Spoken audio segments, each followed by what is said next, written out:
Hey, what's up everybody? It's me, Joanna.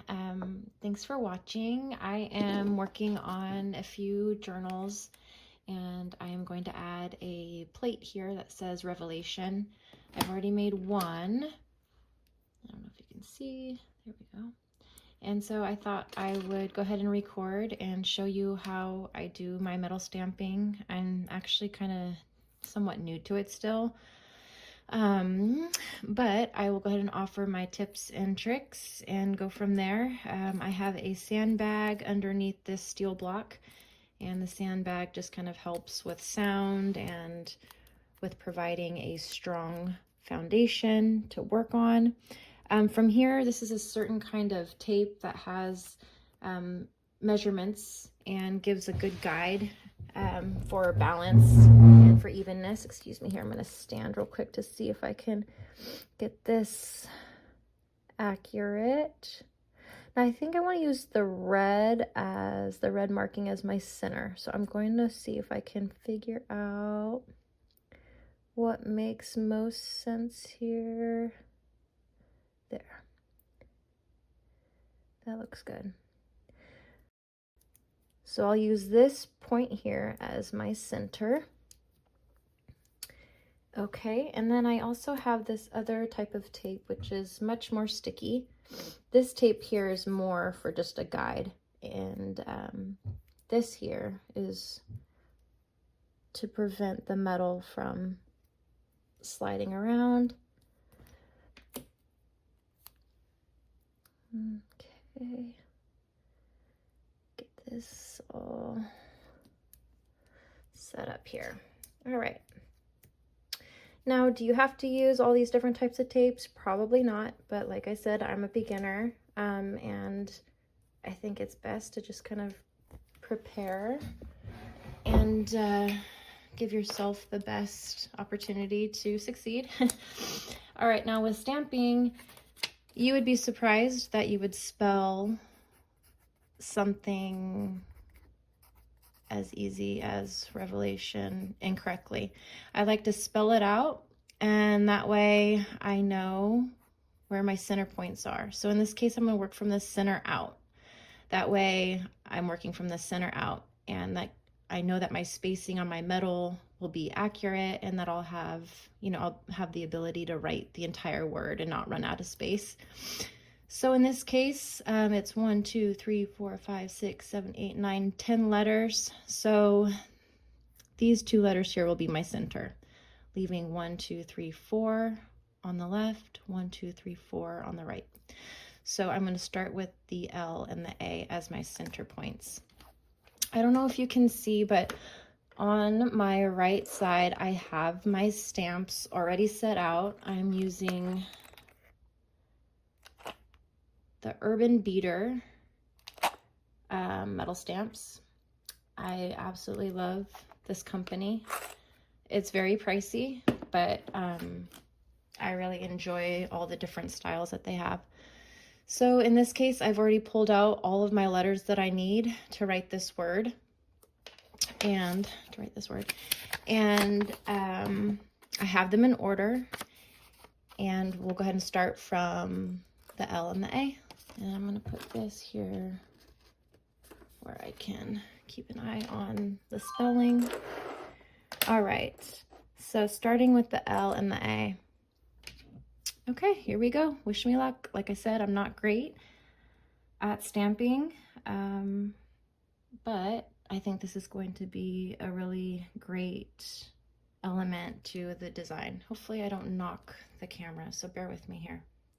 And I'm just going to do one hard strike. I know there's other methods like the tilt and tap for, I guess, more detailed stamps, but this is really just, it's not too detailed. It's just the letter L. So I don't think I need to do anything too fancy. And 1 second. Okay, I have to like stop and restart the videos because they get too long, and then they're too heavy to upload and edit, and it's a nightmare. Okay, so here we go with the L. Oh, the camera's in a weird spot. Okay. I don't know if that was hard enough. Okay, we got the L. Give me an L. Okay, now we're gonna do the A.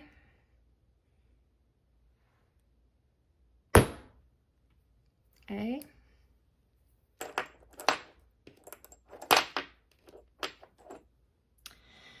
With this stamp, this style of stamp, the T and the I almost look identical. Kind of drives me nuts, to be honest, but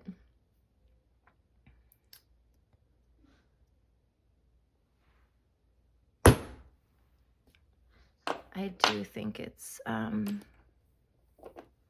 really pretty text. I think this style of this style of writing is really pretty. Sorry, guys. T-I-O. I thought I screwed up. Oh my god. Okay.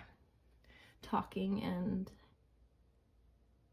stamping is probably not wise. Okay. All right, so we have the L-A-T-I-O-N. So now we're going to work from the center out to the left. All right, so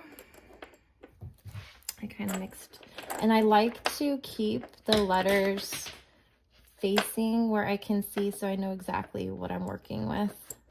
I think I kind of mixed them up. Okay, so the L, so next letter will be an E. Let me find the E right here. Okay. Here we go.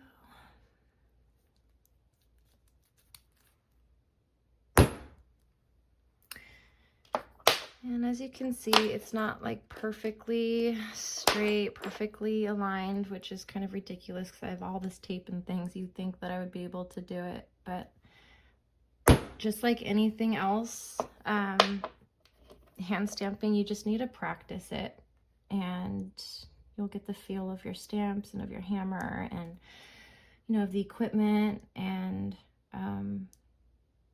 then you'll get better at it. It's just not something that. Oh man. Okay. Screwed up there. That's what I get for talking, but that's okay. We'll just keep moving along and seeing how it turns out. You like how I didn't curse, right? Okay, that's why stamping, seriously, it's a love-hate for me. Okay, but here we go. Revelation. And that will go on here. I'll add some rivets and then hammer it down. I actually think it looks kind of cool with it not being perfect. And then to make the letters pop, I guess I can show you. Let me pause this real quick. Okay, all right. Like I said, I have to pause and then restart. Otherwise it gets too heavy of a file to work with. Okay, so to make the letter stand out, all you do is you grab a Sharpie, nothing fancy here. It's a fine point Sharpie, and I'm just going to scribble all along the letters and really get into those valleys, into those letters. It makes more sense to do it on here, but I really don't want to get it on my block.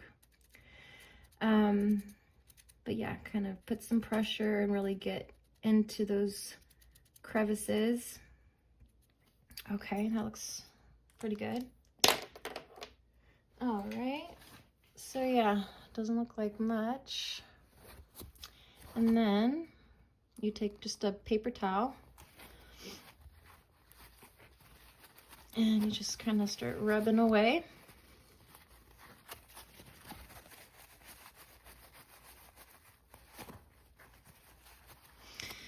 And also, this is a really thin gauge of metal. This is copper metal that I'm using, copper strip of metal, and it's really thin, so you can see how easy it is to bend.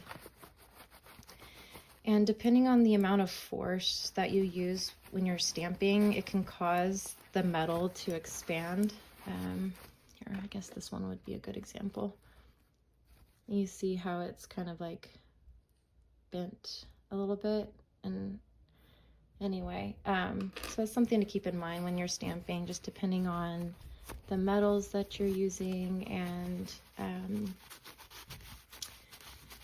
like I said, if they're really thin, if it's a thin gauge, then it's more likely to kind of be manipulated in the sense that it'll expand. And so think about that with how forceful you're being with each strike of your hammer.